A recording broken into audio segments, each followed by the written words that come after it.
Assalamualaikum warahmatullahi wabarakatuh. Salam jumpa kembali bersama saya Ibu Wani Nalole SPD. Anak-anakku yang ada di rumah, apa kabar? Semoga anak-anakku semua dalam keadaan sehat dan tetap dalam lindungan Allah Subhanahu wa Ta'ala. Jangan lupa kita tetap mematuhi protokol kesehatan.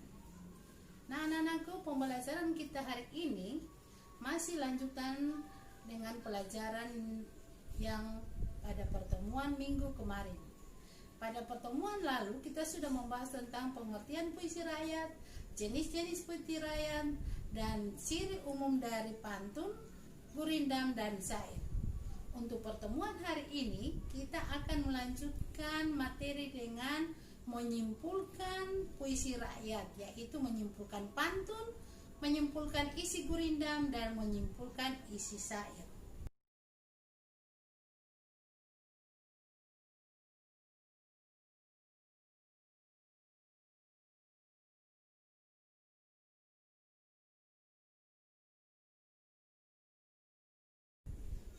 Menyimpulkan isi pantun. Yang pertama, mencari makna kata sulit pada pantun. Yang kedua, uraikan isi pantun dengan bahasa sendiri. Yang ketiga, tulis kembali nasihat dan ajakan yang terdapat pada pantun. Dan yang keempat, bandingkan isi nilai-nilai atau tindakan baik yang terdapat pada pantun nenek moyang dan pantun masa kini. Contoh pantun 1. Air surut memungut bayam, sayur diisi ke dalam kantung. Jangan diikuti tabiat ayam, bertelur sebiji riwuh sekampung. Nah, anak-anak, kata sulit yang ada pada pantun di atas yaitu kata tabiat. Bila kita mencari di dalam Kamus Besar Bahasa Indonesia atau dari internet atau media lainnya, kata tabiat ini bermakna perangai, watak, atau budi pekerti. Yang kedua, kita akan menguraikan isi pantun ke dalam bahasa kita sendiri. Isi pantun adalah kita tidak boleh membesar-besarkan apa yang kita miliki hanya agar semua orang tahu. Contoh pantun 2. Baik bergalas, baik tidak. Buli-buli bertali benang. Baik berbalas, baik tidak. Asal budi sama dikenang. Makna kata sulit yang ada pada pantun 2 yaitu kata bergalas dan kata buli-buli. Bila kita melihat dalam Kamus Besar Bahasa Indonesia atau dalam internet, makna kata bergalas yaitu artinya pikulan, dan kata buli-buli artinya guci yang terbuat dari tanah liat. Dan apabila kita menguraikan isi pantun ke dalam bahasa kita sendiri, artinya adalah bahwa kebaikan budi seseorang akan selamanya dikenang walau tak terbalas. Menulis kembali ajakan atau nasihat yang ada di dalam isi pantun. Isi pantun kita tahu ada pada baris ketiga dan keempat. Nah, kita hanya menggunakan kata hubung isi pantun itu untuk menuliskan kembali ajakan. Dan yang keempat, membandingkan pantun nenek moyang dan pantun masa kini. Nilai yang terdapat pada pantun nenek moyang ada 2, yaitu nilai sosial. Nilai sosialnya adalah menyarankan tata cara dalam hidup bermasyarakat seperti saling menghargai atau saling membantu. Kedua, nilai moral. Nilai moral adalah menyarankan sikap dan tingkah laku seseorang agar sesuai dengan norma-norma kemasyarakatan seperti sopan santun dan tata krama. Berikut nilai yang terdapat pada pantun masa kini. Ada 2. Yang pertama, nilai pendidikan, menyarankan untuk belajar dengan sungguh-sungguh agar cita-cita dapat tercapai. Yang kedua, nilai agama. Menyarankan agar selalu berdoa dalam setiap usaha yang dilakukan. Nah, anak-anakku, berikut ibu berikan tugas pertama, tugas pantun. Berikut ibu bacakan tugasnya. Ikan nila dimakan berang-berang, katak hijau melompat ke kiri. Jika berada di rantau orang, baik-baik membawa diri.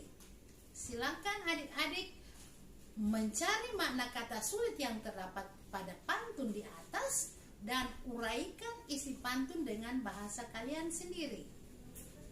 Berikut kita masuk menyimpulkan isi gurindam. Kita tahu bersama bahwa gurindam terdiri dari 1 bait 2 baris. Nah, yang akan kita lakukan, carilah makna kata sulit pada gurindam tersebut, dan yang kedua, uraikan gurindam dengan bahasamu sendiri. Ibu bacakan gurindam pertama. Jika hendak mengenal orang yang berakal, di dalam dunia mengambil bekal. Kata sulit yang ada pada gurindam pertama yaitu bekal. Maknanya sesuatu yang disediakan untuk digunakan dalam perjalanan. Dan isi gurindam tersebut bila kita uraikan ke kalimat kita sendiri, ibu artikan, selalu bertindak dengan akal yang sehat sebagai pembelajaran hidup di dunia. Gurindam yang kedua. Jika hendak mengenal orang yang berilmu, bertanyalah dan belajar tiada jemu. Kata sulit yang terdapat pada gurindam kedua adalah jemu.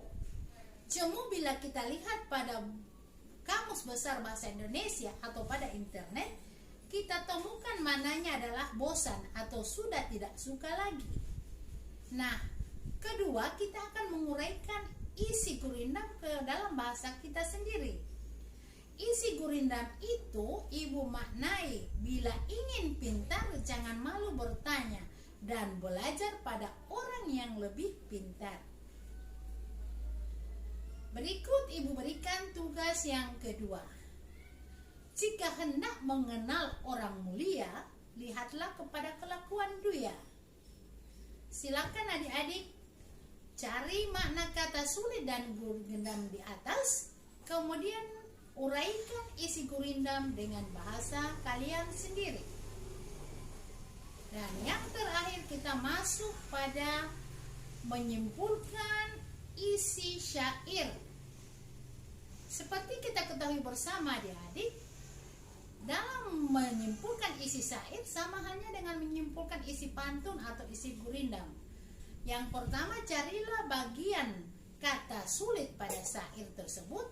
Kemudian yang kedua, uraikan isi syair dengan bahasa sendiri.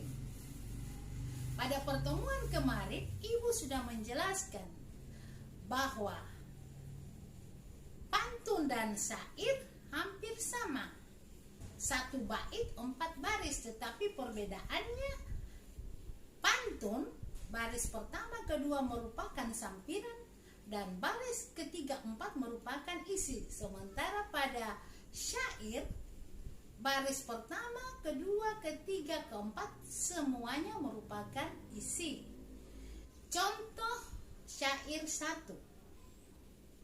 Inilah gerangan suatu madah, mengarangkan syair terlalu indah, membetuli jalan tempat berpindah, di sanalah itikat diperbetuli sudah.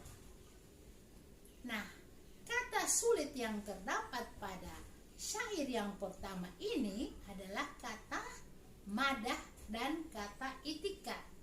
Bila kita melihat di dalam Kamus Besar Bahasa Indonesia atau kita melihat di internet, makna kata madah artinya kata-kata pujian, dan kata itikat bermakna kepercayaan atau keyakinan yang teguh. Berikut kita akan akan menguraikan kembali isi syair ke dalam bahasa kita sendiri. Artinya, sebuah petuah atau nasihat bagaimana cara menjalani kehidupan yang hanyalah sementara ini.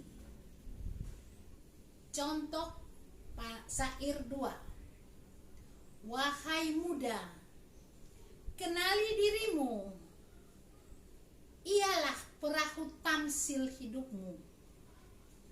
Tiadalah berapa lama hidupmu, ku akhirat jua kekal hidupmu. Nah, makna kata sulit yang terdapat pada syair yang kedua ini adalah kata tamsil.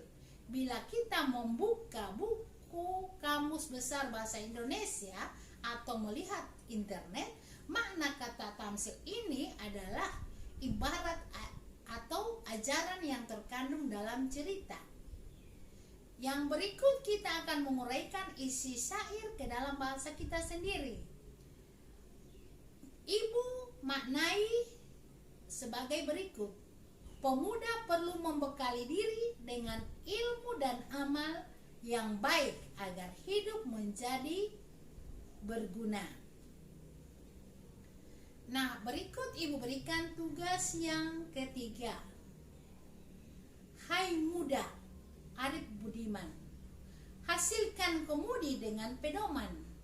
Alat perahumu jua kerjakan, itulah jalan membetuli insan. Nah, anak-anak, silakan anak-anak mencari makna kata yang sulit yang terdapat pada syair di atas. Kemudian yang kedua, uraikan isi syair dengan bahasa kalian sendiri. Demikian penjelasan ibu pada pertemuan kali ini. Ibu akhiri dengan mengucapkan hamdalah, alhamdulillahirabbil alamin, wabillahi taufiq wal hidayah, waridha walinaya. Wassalamualaikum warahmatullahi wabarakatuh.